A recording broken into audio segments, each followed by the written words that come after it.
Hello everybody, this is Victor from Focused on Wildlife. Recently you saw on YouTube, my friend and colleague Felix had made a little video about his entire workflow and it's quite cool, so go and check it out.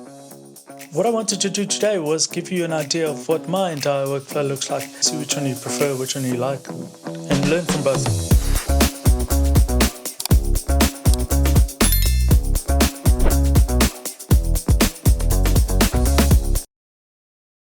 Usually I start with Lightroom, and this is a picture which was taken recently during a trip to Botswana, which was amazing, and we had lots of amazing sightings. This was one of them. So I quite like these dogs, and I took this photo on purpose. In fact, that I wanted the one dog to be in the foreground, the other one to be in the background, and I want to include both of them in my picture. And so I've chosen this one on purpose because there's a couple of things wrong with it. There's quite a lot right with it, and I wanted to edit this and show you guys a couple of the tricks that I do and a couple of the workflow bits and pieces that I do. So starting in Lightroom, while I'm here, I will usually use the denoise that's part of the program. So you can use the denoise that's part of Adobe and built into Lightroom and to Photoshop, or you can use an alternative plugin like a lot of people like DxO and a lot of people like Topaz. So none of those are wrong. They all achieve the same thing. It's just they do it slightly differently, and there's one that you'd prefer and one that you like working with.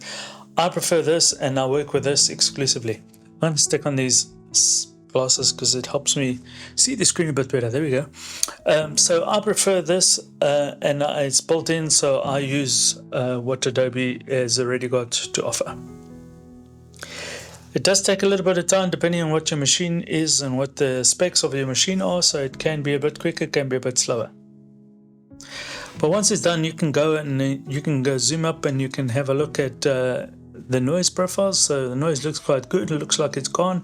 I'm just going to increase this a little bit just to make 100% sure that the noise is gone. So I'm okay with this, and I'll proceed from here. I want to create a base image, so while I'm in Lightroom, I'm going to make use of this little window over here called Basic. I use Photoshop most of the time, and because I'm used to using Photoshop, and within that is something called Adobe Camera Raw. The interface for Adobe Camera Raw is identical to the interface for Lightroom. So if you're used to one or the other, they are interchangeable, and so I'll use both. And I like using Photoshop because there's a couple of things that I use on some photos which are within Photoshop, and so I just got used to using Photoshop. You use what you used to. This is all around Adobe products, so hopefully it's familiar to you. So once I'm here, I go into the basic window, and I work with these sliders here. They're exactly the same on Adobe Camera Raw. Exposure talks for itself. It's how bright and how dark the image is. I'm okay with this. I might bump a little bit more. Contrast is how blocky the image becomes and how much contrast there is in the image.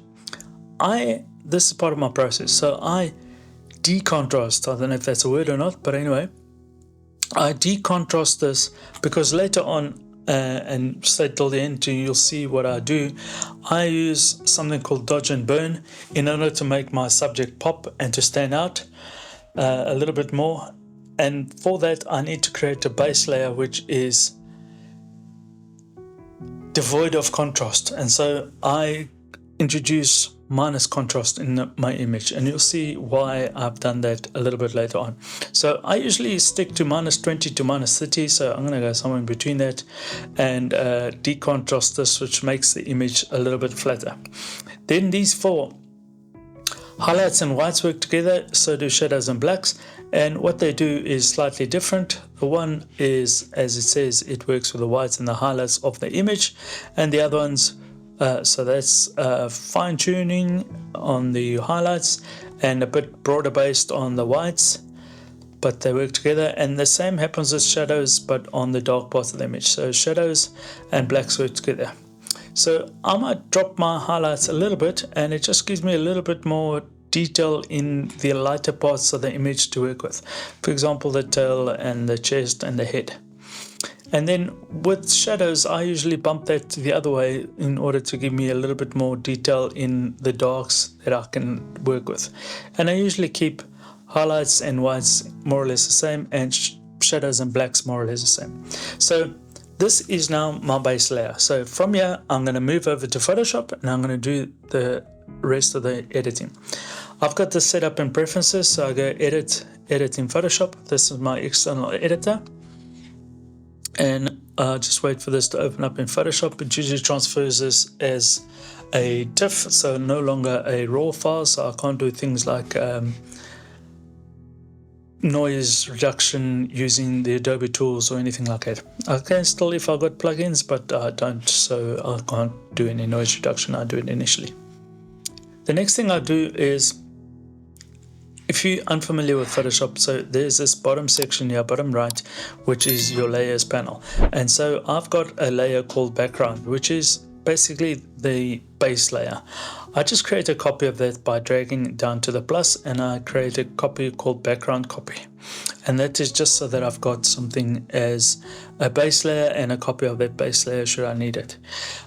It's a good thing to rename these layers so that you know what you're doing. I don't do that anymore, mostly because I'm lazy and because I've just done this so many times, and this is how I do editing all the time, that I don't rename the layers. I do save this as a Photoshop file, but I don't always rename the layers. But let's assume that you do, and it's a good thing that you do. So I'm going to call this adjust and crop, just to give me an idea, and so that I remember what I've done. So when you crop, it's important to know where you're going to end up, or what's the image going to be used for. If it's going to be used for social media like Instagram or Facebook, it might be good to crop it a little bit closer. So square or 4:5 is the ratios that they works best for those programs. If you're going to use this on a camera club or in a competition, it might be useful to keep it at the standard 2:3, which is what it is now. Or you might want to have the TV standard, which is 16:9. Whatever the case is, there's no wrong or right, it's just preference. But it's important to know what you're going to be using the image for, because that dictates quite a lot. So I want to use this for for Instagram, so I'm going to make it a square. I think square works quite nicely because of the positioning of the subjects. So when I create a crop, I'm going to use the extremes. If I go to the bottom here, you'll see my little arrow has changed into a corner arrow. And this just means that I can rotate. So I can do both things at the same time. So I'm rotating to get my horizon straight because it was a little bit skew. I think I was leaning over the vehicle. So I got my horizon a little bit skew. Straighten it now. And I want to make sure that this guy's in the third, which it is. And this guy who's also in the other third is fully in the image, which it is. But you will see that there's a little bit top right hand corner and bottom left that is not part of the image. So if I leave this there and I put my fill to content aware fill, there's a few options here.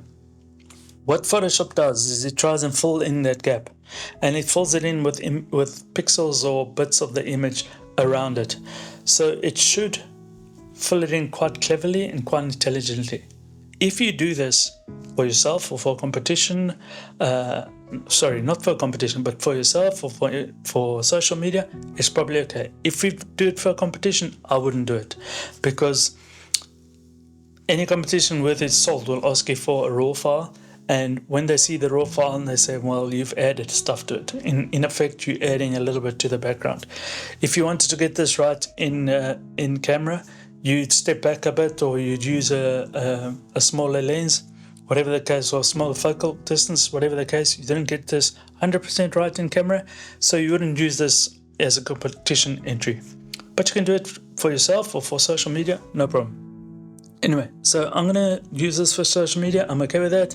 So I'm going to leave those two that once I press enter, Photoshop populates those bits for me. So let's see how Photoshop is done. It doesn't always get this right. Sometimes you have to tweak it. Sometimes it's good. It's like, now I'm pretty happy with that. So that looks quite natural, and that looks quite natural. So good. I'm going to keep it as is. This is now my base layer. If I hit Command Option Shift E, which is a lot of fingers on my Mac, I create a new layer based on the layers below it. So that's what I've done here. So it is not a copy of the layer below it, but it's all of the layers below it. Okay, I'm going to rename this. Now I'm going to rename this darks, and you'll see why. Okay, so I've created a new layer, and I've called it darks. I now use this little plugin, which is I've already put it in, but it's called TK Luminosity Mask.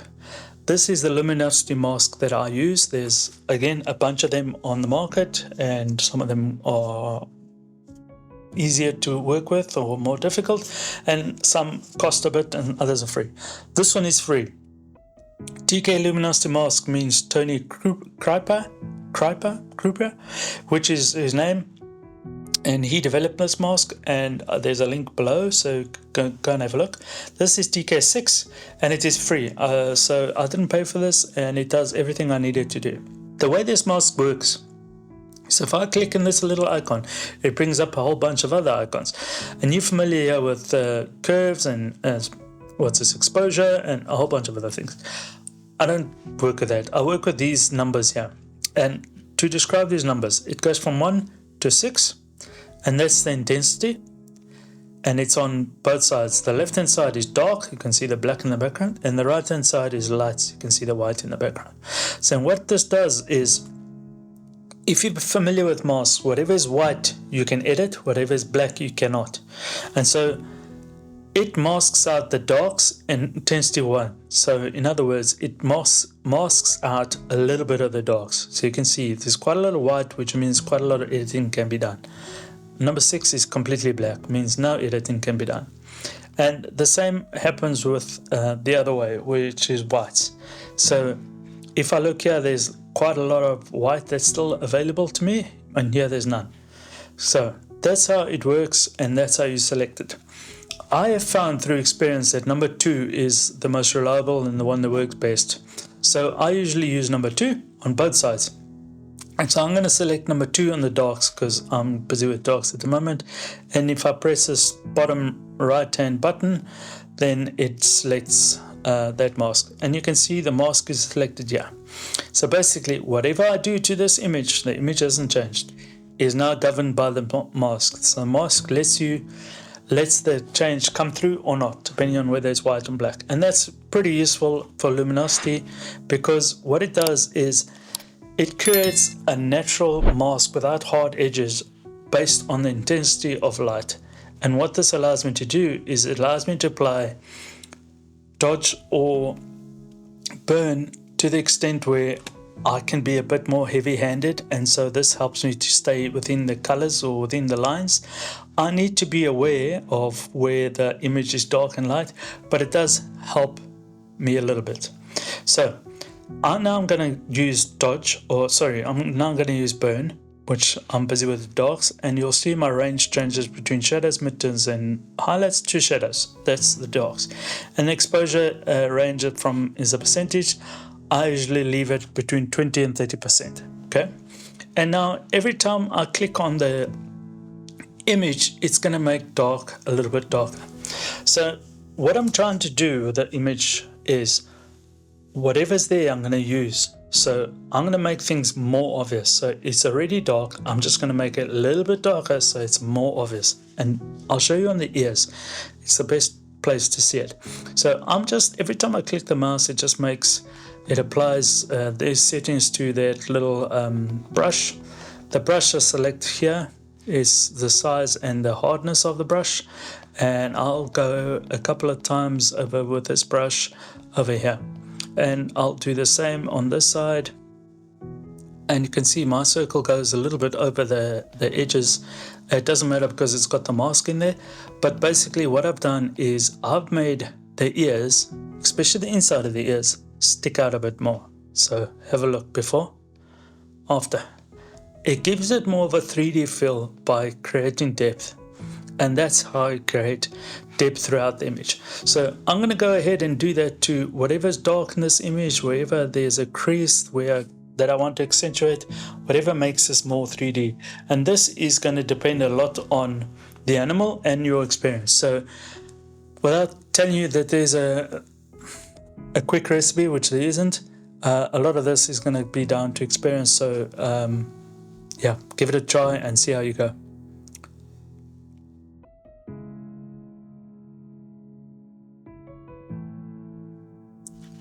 Okay, so I made it go a little bit faster so you didn't have to watch me do all of that, but it takes you a couple of minutes to do it.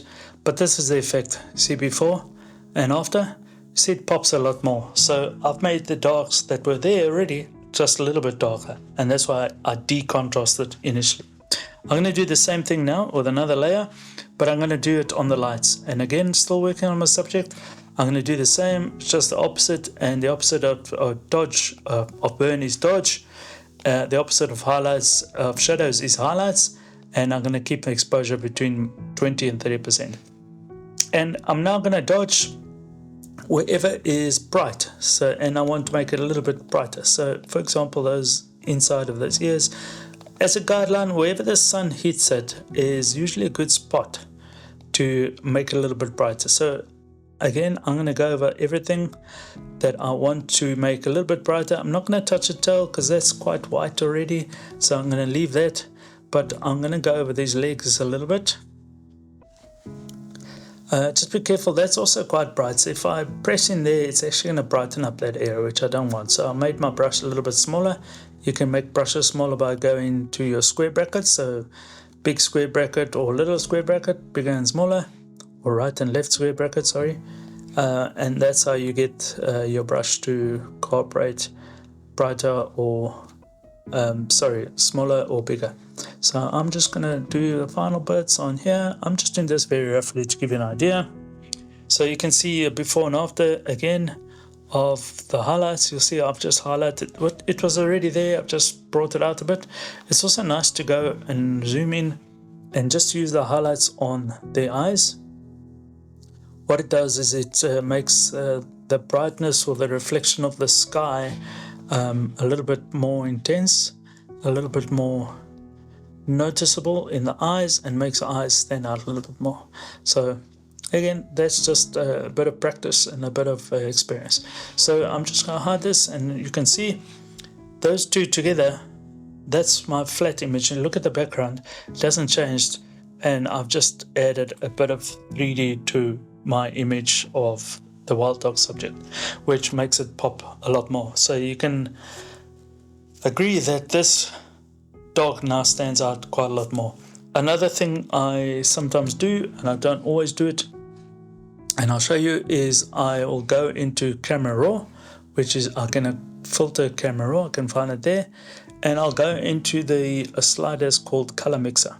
So color mixer has got 3 HSL, is also known as the HSL sliders.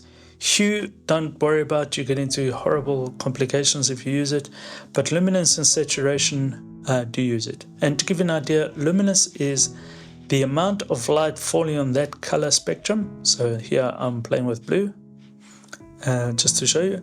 And saturation is the intensity or the amount of that color in that color spectrum. So you can see blue here is from a lot to none at all.